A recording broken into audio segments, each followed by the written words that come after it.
This is a Sigma 18-35 f1.8. It's hailed by photographers and videographers as one of the best lenses ever created, and I can't wait to tell you why. It's an incredible piece of glass. Whether you're a beginner or a seasoned pro, this lens is a game changer. It's adaptable to practically every camera out there, and I'm thrilled to own one myself. I've put this lens through its paces for 3 solid years, and just take a look at it. It's been through the ringer. But here's the kicker, it's my all-time favorite lens. Despite the wear and tear, I use it for practically almost every shoot I do. 3 years ago, I made an unexpected decision. I had a nightlife event shoot and I needed a fast aperture zoom lens. This was the best choice, and with the Fringer EF2FX Pro 2, which is an adapter for Fujifilm cameras, I made it work seamlessly. The Sigma 18-35 f1.8 blew me away. Not once, but twice. The first time was its depth of field. Just the creamy cinematic look it gives is something I always dreamed of. Secondly, the autofocus, especially with the Fringer adapter, is nothing short of impressive. The adapter might cost around $350, but it's worth every penny. The autofocus works flawlessly, but the downside is that it adds a little bit of extra centimeters to your setup. This lens is a match made in heaven with my Zcam.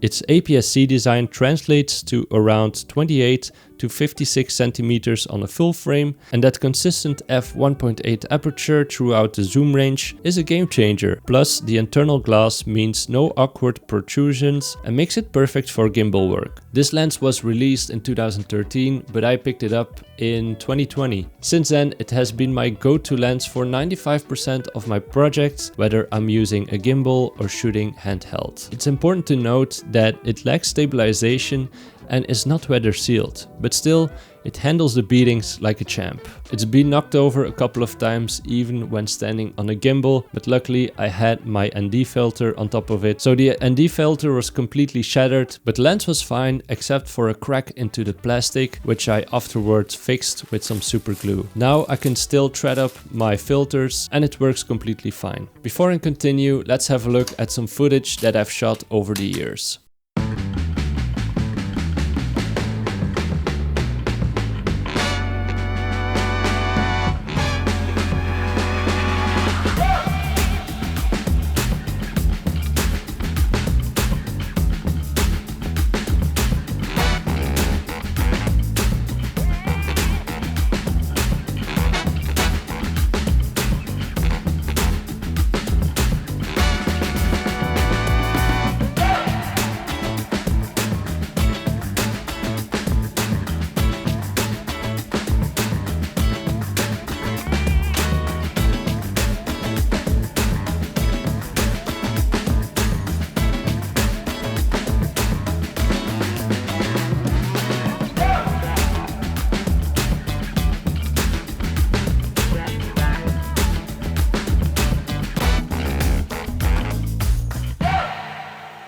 You can pick this one up for 800 euros new, which is more than reasonable for what you get in return. The focusing and zoom ring is incredibly fluent and the nifty autofocus switch is easily reachable, so it's possible to switch back and forth between autofocus and manual focus. The focusing distance is 28 centimeters, which is close enough to get near your subject and even get some detailed macro shots. The Sigma 18-35 is super sharp, even wide open at 1.8, but I mostly shoot at 2.8, which in my opinion performs the best. But it still is nice to know that you can go all the way to 1.8 in difficult lighting situations. The glass inside has 17 elements in 12 groups, which means that this lens is on the heavier side, which is one of its biggest downsides. After a day of shooting, your wrist or your arm might feel a little bit sore because of all its weight. It weighs 800 grams and compared with my Fujifilm zoom lens, which weighs 300 grams, it's more than double in weight. I've used this lens extensively for various photo shoots, including weddings, portraits and events. Its sharpness and depth of field deliver outstanding results, but be prepared for the physical toll, especially with a flash unit. I can say that this lens will be in my arsenal until it gives up on me. To be honest, I don't know with what lens I would replace this one. I was in doubt to invest into new lenses, like I've been looking to cinema lenses for example, but still it just does the job perfectly.